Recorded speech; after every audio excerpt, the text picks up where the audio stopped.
Hi guys, it is Hillary here with Waterlogged again today, and I've got a super special guest for you. This is Cristina Zenato. Cristina, thank you so much for joining me. Why don't you introduce yourself? Thank you, Hillary, and thank you for having me. Well, like you said, my name is Cristina Zenato. I'm originally from Italy, but I've been living and working in the Bahamas, specifically on Grand Bahama Island, for the last 26 years. By trade, I'm a diving professional, but maybe we can explore a little bit more what this being diving professional actually entails. What age did you start diving? I guess, how long have you been diving? I became a certified diver at age 22, and I've been diving nonstop for 26 years. Cool. I gotta say, when I'm at work, diving is like my favorite part of the job. Like I enjoy getting to work with animals, but I get to work with the animals because I'm able to dive, and I didn't get my certification until almost 2 years ago, and I can't believe I Oh, waited that long. I'm so excited. Love diving. Um, so you do obviously you're gonna dive with the sharks, so you're gonna have different gear than what you would have on if you were going to dive in a cave. Can you give me a description of some of the gear that you will be wearing in both situations, and maybe you have photos that we can throw up yes. as talk about this? So the cave and shark diving from not only a gear but even from a performance point of view are completely the opposite. Because during the shark dive, we swim over to the little site, and then I literally take my fins off and stand on this sandy area, which is one specific sandy area we selected that we're going to disturb. And I stand in the sand in super overweighted chain suit. So I'm wearing a regular single tank, like a recreational diver with a regular BCD. I have the traditional regulator hoses. The only thing is they're covered in a conduit. And yes, it's just there to prevent an accidental bite, because in the past we have them without protection. If a shark accidentally just grazed it with the teeth, it will break the hose and then the dive is over. With the conduit, even if the sharks by accidentally, just graze it with the teeth, it is not going to do any damage. So you don't have to interrupt the dive. So the scuba diving gear is similar to a recreational diver. Right? The difference is in the suit I wear. The suit is made by a company called Tunic, and it's a stainless steel suit. It's about 20 pounds in weight, and is made by over 400,000 Whoa. interlocked little chain links. I call it, it's one of the most amazing creations. And the funny part is the gloves are actually born for butcher gloves, right? A butcher with a very sharp knife will be holding on to something, wearing the chain, so that if you cut and the knife went, you didn't actually hurt your fingers. That's how the gloves were born. And then they built the entire suit. The most amazing thing is this is metal, and I can still move my Wow. hand very comfortably. There's a little bit of loss of dexterity, but all considered is basically nothing. So this suit is about 20 pounds. Like I said, the bad part is not the weight, because if you're a dry suit diver, you may end up wearing more than that. The dangerous part of the suit is you can't ditch it. So once you're inside the suit and you're all zipped up and closed, if you have an emergency, you will have to deal with the emergency out of air, like a problem with the hose, a free flowing regulator, or anything like that, with the suit on. And you have to egress the water with the suit and the gear on. So they basically become like one thing. So when we dive with the sharks, is the suit helps with preventing what we call accidental bites, but it doesn't make up for knowledge, understanding, planning, or anything like that. And there's a little bit of training that goes behind it, because you have to work dressed in it. In cave diving, we carry way more than 20 pounds of gear on ourselves, but the concept is to actually stay neutrally buoyant. So one of the things that you will see cave diver is they have this capability. They have to be able to sit, not only move and swim, but like literally sit in the water without dropping their fins, without hitting the ceiling, and without damaging any of the features, or basically creating issues with the line, the visibility. The level of gear I wear right now, it's side mount gear. So instead of having one tank, I have two tanks. and I'm also on a rebreather. A rebreather is a machine that recycles my breath and re-injected oxygen for me to continue to be breathing. So it has a kind of like two filters. They're called scrubbers, where my exhale breath goes through, is stripped of the carbon dioxide, my waste product, goes back through the lungs, is injected with new oxygen through a continuous little flow, and comes back into my mouth as basically regenerated breath. So that means the tanks that I have on my side, maybe in a 4-hour dive, I may see like a change in pressure of 100 psi in a one aluminum 80. Whoa. And those are also my bailout gases. So with this, I can stay down there longer. I have less decompression requirements or none, for example. I stay warmer. And I also have a much higher reserve of gas than Yeah. if it's just an open circuit. Wow. Also, in cave diving, you'll see me wearing a dry suit. When I work with sharks, I can only wear wetsuits because they have to be worn underneath the chainmail. So obviously for a practical reason, boots and all of that. Wearing cave diving, you'll see me in undergarment, dry suits to stay warm because of the water is 75 degrees and everybody may think it's warm, but when you start spending 3-4 hours doing things, you cannot afford to be cold. Then you'll see lights, then you'll see all sorts of things, and sometimes you're not going to see even everything that I'm wearing. But a shark dive in 45 feet of water, I can do it with an easy, basic dive computer. I have like a Shearwater Taric. I put it on open circuit mode and does the job that needs to be done. 45 feet of water, I have forever in time. I run low on gas before I run low on time. In a cave dive, you'll see complex computers. So you have complex lights. So you have quite a lot of extra gear. If then you add my camera when I take pictures and videos, then there's quite a huge amount of all of these things that I put on. I've seen photos of like the rigs that people use for underwater photography, and they're just absolutely massive. I'm always impressed how you cave divers are able to like maintain that buoyancy with all of that gear. Well, mine doesn't look massive. If you see me in it, it actually doesn't look massive because it's all side mount.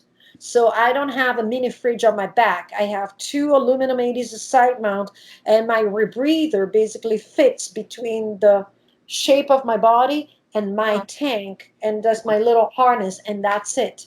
And that is it. I have nothing on my back. So the Huh. trick actually for us, especially here in the Bahamas, is to have all of this redundant gear and everything that we need, but also remain as small as streamlined as we can. So when you see us, you're not going to see the traditional pictures with everything sticking out and all that. We're actually very small and kind of like can fit. I can fit in anything that's about this high. Crawl Whoa. through. Yeah, as long as the head fits. All right, that's impressive. That's impressive. How many caves have you discovered since you've been exploring the area? How many caves have I discovered? So physically, four different entrances. However, I also discovered like thousands of feet in caves that had already been explored before. So where explorers have been before, and I said, "Oh, this is the cave. These are the lines. This is the map." Then I went back in and actually found in some caves up to 8,000-10,000 feet of more passageways. But I also found 4 different new entrances that one we're still currently exploring. One we're exploring, but it's going to have to wait a little bit till the rainy season, hurricane season is gone. And then one, for example, stopped after 500, 600 feet of cave, but it's still something new. So Wow, that's pretty cool. it is very cool because you also get the right to name them. So What names have you selected for them? so we have selected, because 2 have been discovered both by Kevin and myself. and we call the Niflheim, which is the land of the fog in the Norse mythology. It's and Niflheim is a cave that is covered in old gray decorations, has kind of like a haze through the water. It's a very, it reminds us very much of the land of fog and darkness. And then the other one is Svartalheim, which is the land of the dwarfs.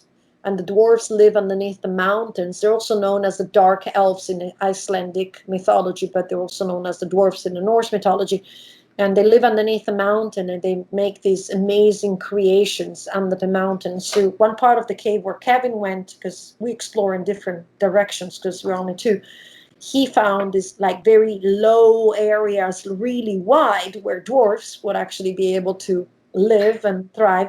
And then I actually went through very small restrictions, and then I found these huge rooms full of decorations, and so we call that Svartalheim. We then have another one called Anaconda Swamp, simply because to walk there, you would think that there's anacondas living there. It's like this terrain with swamp and palmettos, and the water almost looks like it's overflowing out of the hole with the grass, and you just slosh down in mud up to your knee.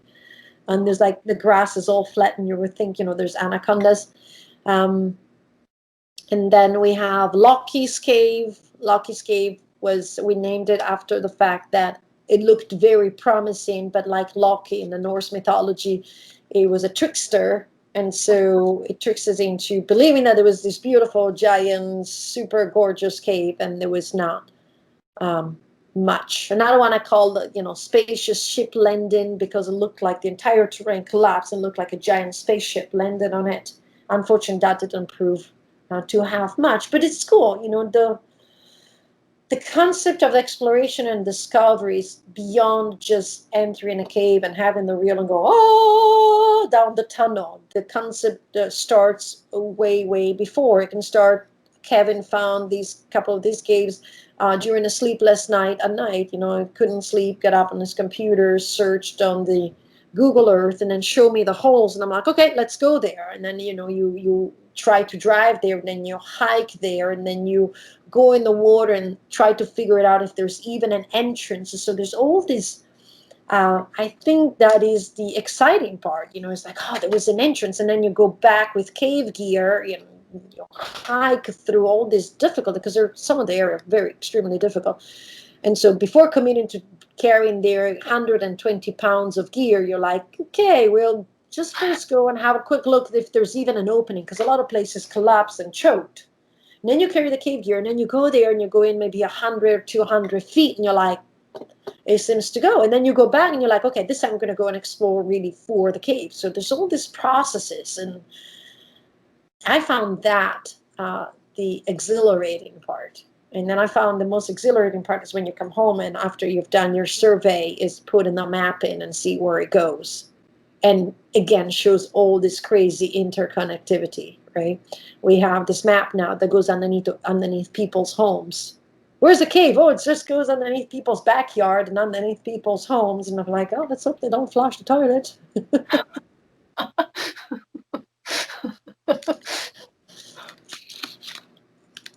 That's pretty cool. That's why I can't. I think you were the one that posted the picture, and maybe I'll have to see if we can't throw it up on here if it was your photo of just it looked like almost like a marsh with a bunch of like green grass, and there's like this muddy looking hole. And I think the caption was something about going to explore. I'm just like, that's gonna lead into a cave. Like there's Yeah, that actually led into a cave that right now has a 6,000 feet. Yeah, it's just a little red hole with all the mangroves in it. uh-huh. And it actually opened up to a massive cave. There's another one that is, and you arrive there, and the holes have vegetations. The holes, some of them are so full of hydrogen sulfide and tannic acid, you look in, and the water is literally black. Right, so now is this leap of faith, and thank goodness we know that the crocodiles in the Bahamas became extinct a few thousand years ago, but you jump into this water and then you descend and you're trying to find your bearings. It's exploration at the raw level, very much the raw level, because nobody has ever been in before us. So then you have to evaluate the ceiling, the sediment, the entrance, where do you go? But I think that's what makes cave exploration so amazing, right? It's a process. It's not just a final result. It's all this process. Then you start learning about the cave, and so then you think about, okay, this cave behaves like this. So as you explore it, you start understanding that if you look this way and you look that way in a certain aspect, you're like, yeah, that doesn't lead to anything. But if you look this way and it has certain features, chances are it has something. So it's kind of like a dance or a game that you play with a cave, but you become familiar with it, and the more familiar you become, the more you understand how the cave will expand under your exploration. And then you find things, live things, that could be microbial growth or decorations or sediments or even critters, and your brain starts going, oh, what is that, why this happened, and what, and so there's all this inner exploration that you do with yourself. And so you come home and then you connect with scientists and you're like, hey, we found this, what could possibly happen here? And you just keep exploring, and the more you do that, the more it fuels the passion. It's not just about laying the line, is the answers that all of this can provide, and sometimes the solutions that all of this can provide. That's so cool. Okay, so along those same lines, how does one go about mapping a cave? Like I think I've seen photos of like the line and the reel and stuff, but like, So most of what I know is I've just read and tried to imagine yeah, things. so mapping a cave uh, comes after laying the line. And you can have places where the line has been laid by someone, but they never did the cave. The traditional method used an 8 by 10, usually a slate, with a super precise compass, right? A construction bubble glued onto the slate, and then a pencil. And what you went in, you literally put imagine this is the line in the cave, right? If you're on the water, you can't really tell if the line is like this or like now. So you grab your slate and you put it parallel to the line, and you make sure the bubbles sits in the middle of your device. And when it does that, you rotate the compass so that then you register azimuth. Then you look at your depth, you write down depth, and then you count the line distance. Usually we knot the line every 10 feet, or you can measure it with a tape depending on what kind of survey. There's 7 different levels of survey that you can do. So let's say a stick map. We count the lots on the line till the line changes direction. So as soon as the line does this, even if it's 1 foot, and then the line changes direction, you redo all that again. Slate parallel, bubble in the center, move the compass, write down the azimuth, depth, measure the distance. Line changes, can you do that? The modern method that we're using right now, it's a creation from a guy called Sebastian Kister, and he's a French mathematician who lives in Mexico cave diving, and is creating this unique device called Nemo. And what it does, you still have to maintain buoyancy given a couple of inputs, but Nemo measures the azimuth, right? So the direction of the compass, and the distance and the depth automatically as you're running through the line, making the survey much faster. And the other part of the survey that it makes really faster. So this is the entire device that we use. Oh, wow. That's Very it. small. Yeah. Well, but it's a come in the cave, right? So it has like a little screen on a CD. You can actually see what you're doing and tell them, okay, and I go into full, calibrate compass. And then it says, it's calibrating right now, so I have to keep stable. And it has all these little inputs and colors. It's really cool. But then when you come home, the best part was, and that's what Sebastian created first, is in the old days, I came home with a slate and I actually use math. In the beginning, you have to do everything with a ruler and a sextant and do everything calculation by math to create your map.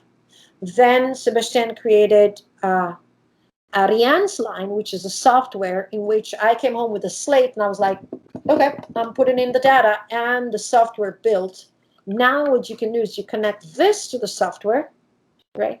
With It still has a learning curve, right? But Yeah. as you learn to use this and you learn how to use the Ariane's line, then you actually have a map. So what this does is more precise, and it's also faster. you can actually survey quite a lot of line in a dive. So let's say if with your regional method, if I explored 1,000 feet and I had to survey 1,000 feet, it would have been like I think a 3-hour dive. And now, I can lay the line and survey it in an hour. Wow. Now, it depends where the line is, right? So if it takes me 5 hours to swim where the line is to survey, then it's still 5 hours plus laying the line. But it makes basically survey much easier. That's that's neat. And actually makes it easier to put the line on the reel, because in the old days we had to tie a knot every 10 feet on thousands of feet of lines that you put on your exploratory reel. Now you just grab the reel and grab the spool and you just put the line on the reel without having to knot it every 10 feet. I can imagine. Time saving on both ends. Those are all the questions that I have, but if you don't mind, I've got some questions from my followers. Sure. This first one is from Sabine. How deep is it possible to dive? How long are you down for when on an average dive? And do you know the number of unexplored caves in the world? How deep is it possible to dive? Well, there's people that have been to 1,000 feet, 300 meters. There's also people that have gone deeper. So physiologically, we are mostly okay with diving deep because we're 70% made of water. What the problem is that extra 20-30% that we have in our body, which is all the air spaces, and then how the gases that we breathe interact with our physiology under pressure. Because gases that we breathe, like nitrogen, oxygen, and even helium, which is a mix to go deep, do change underneath, increase the pressure of the water. So each gas then starts having weird behaviors interacting with our body. So we incur into what's called oxygen toxicity, nitrogen narcosis, or high depth syndrome. So the physiological is not just the body in itself, is all this interaction with what we take down there. So there are people that have gone really, really deep and done these records. I think beyond that, then it requires different kind of machineries. But it's not just physical, it's just all those interactions at the physiological level. I honestly don't know how many unexplored caves there are in the world, because if we knew how many unexplored caves there are in the world, everybody would be out there exploring them. So there's a lot of places that maybe are opening up now to travel or opening up now to tourism. But anywhere where you have a karst terrain, so limestone terrain, there is a chance for caves and for opening. So there's parts of China that now are opening up to caves, Vietnam, Cambodia, part of also the old USS, the old Russia, in those areas where maybe there's even areas where we're still under political unrest, where there might be unexplored caves. Namibia is promising, as well as South Africa. So other places could be kind of like reaching that. So being able to bring there all the gear. But no, we don't have an idea how many unexplored caves there are in the world. And the last question was of the three. When you dive, how long are you typically down for? Depends on the dive. So on a shark dive, I can be down there for an hour and 20 minutes. On a cave dive, I can do about 4 hours, 4 to 5 hours, depending on the dive. Again, there's physiological issues that come up that go just beyond being able to stay down there. But with the rebreathers, yes, I can do 4 to 5 hours. All right. So, Chris wants to know, what is the most interesting thing that you have found in the caves? The most interesting thing I found in the cave, I think, are the critters that live in there. But the critters, and also the critters that are not even critter, but they're still considered living beings, like microbial growth. So we are in a anoxic, in a space that has no oxygen, right?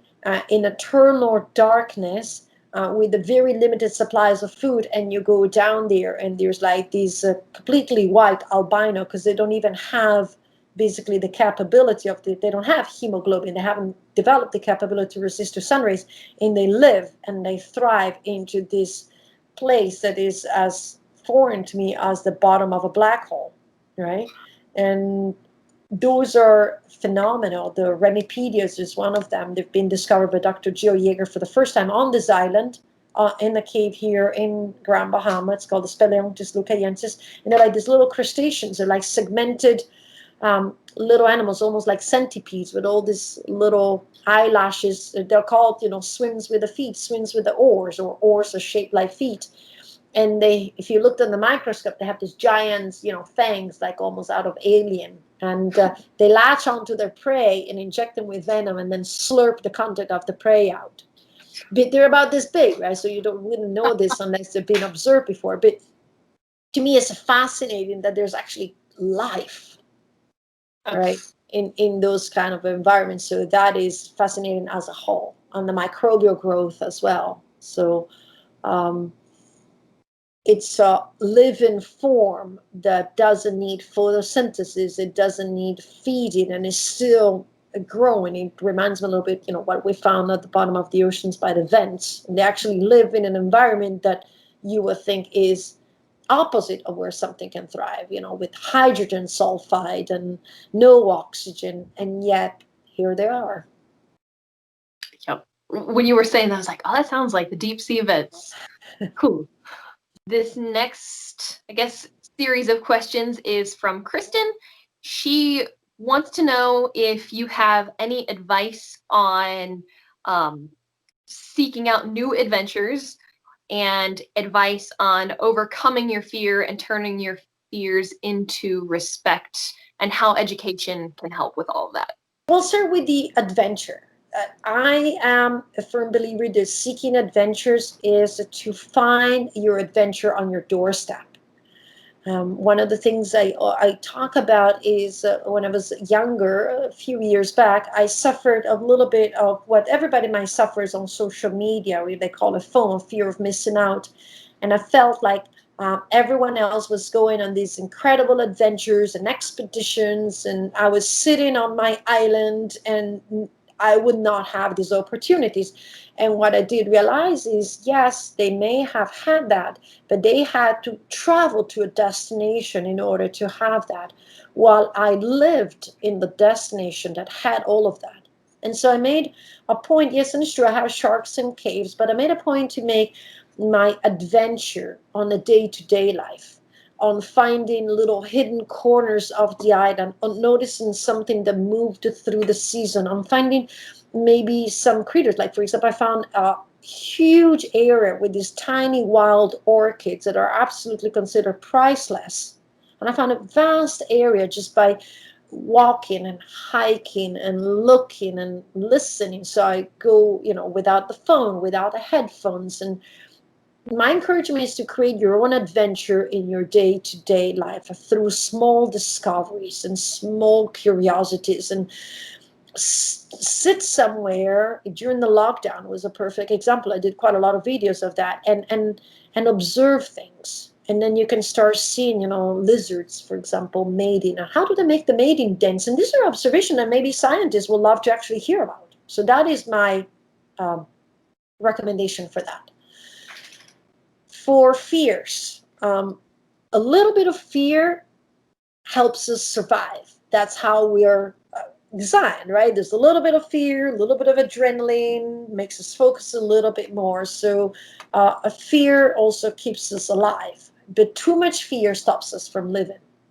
So what we can do is work on little steps. You just said it yourself, education is the key. So you need to understand what is the trigger of your fear. And then once you understand what your trigger is, you want to learn about it. The more you learn about something, the less scary it is, right?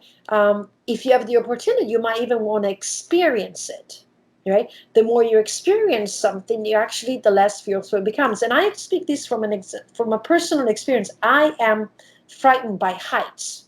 The height gives me the sense that what I'm hanging on to is made of jello. I just feel wobbly. I feel like I could be on a balcony, but the railing feels that it's actually moving like a bungee.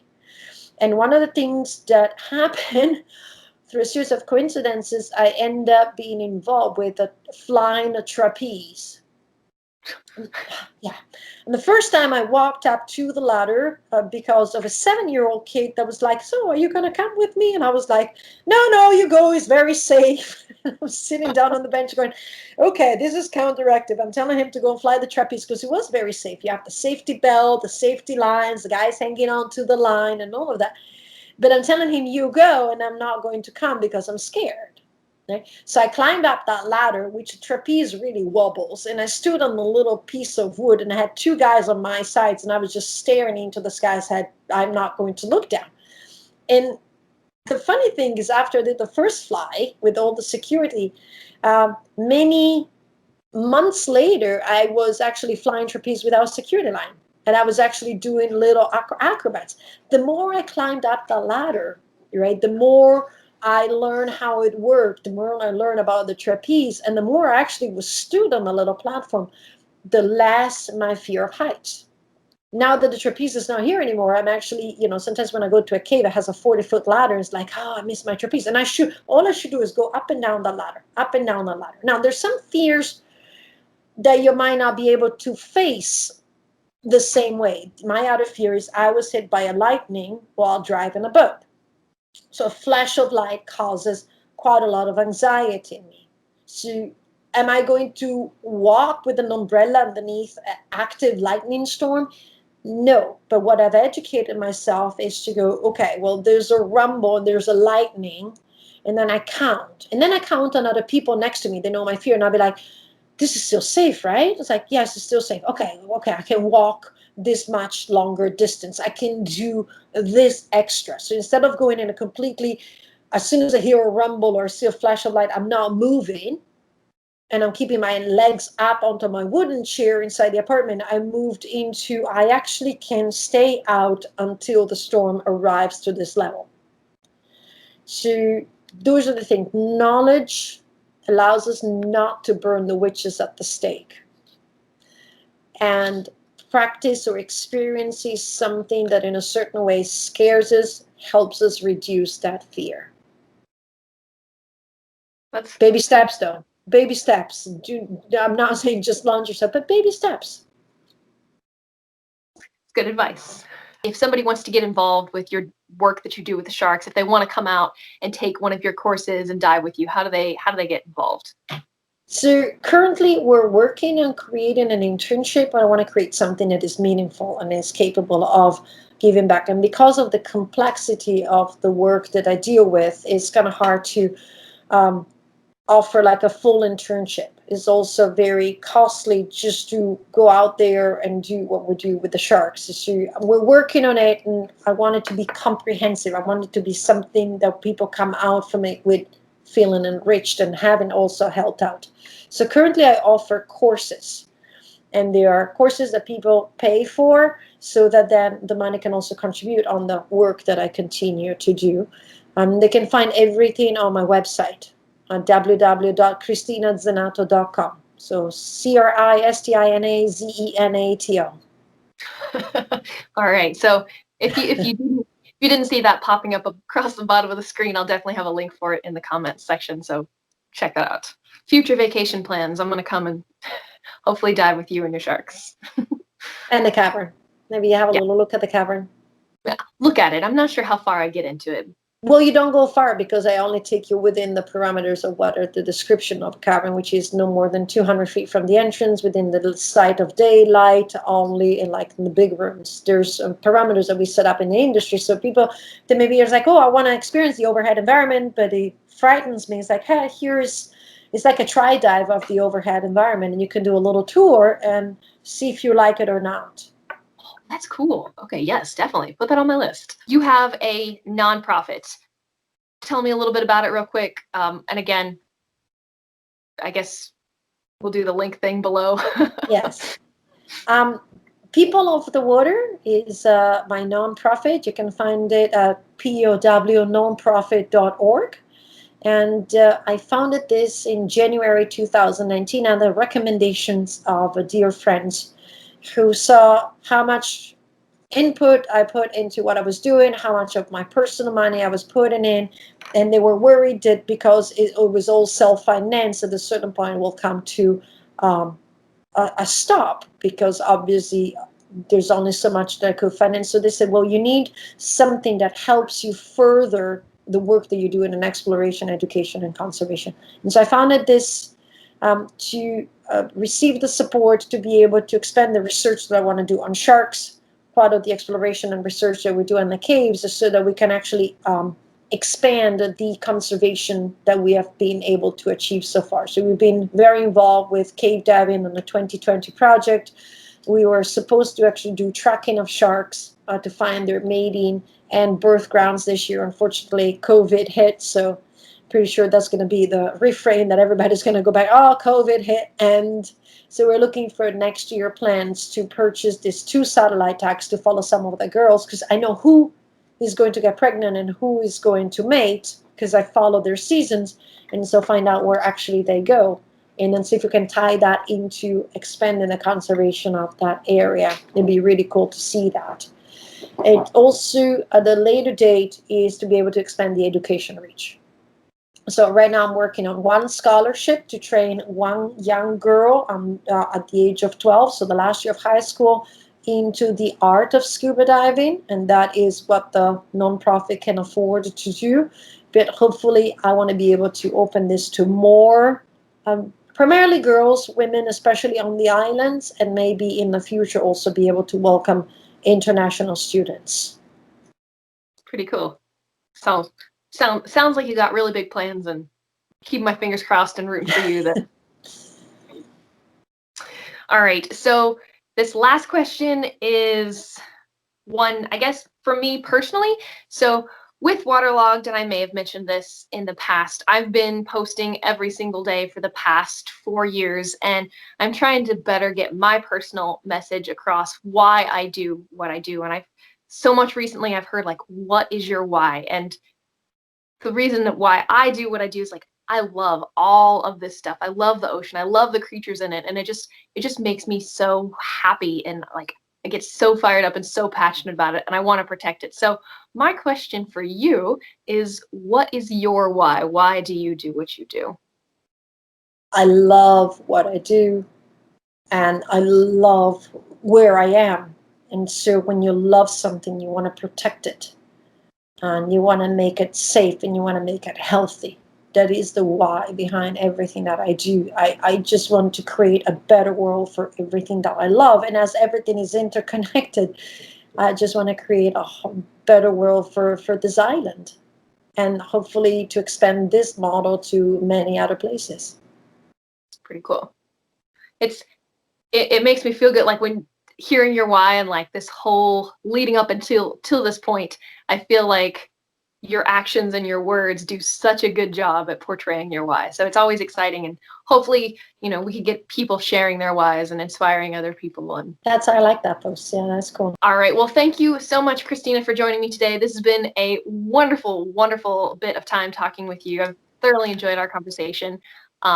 If you guys are watching, make sure to like and subscribe to the channel. If you have any questions, feel free to leave them below in the comment section or send me a message. Cristina also has a Instagram page and those websites, which will be down in the comments, but you can also see them here below. I've always wanted to do that, here below. Yeah. So thank you so much. I really appreciate you taking your time to talk with me. Thank you so much. I appreciate it.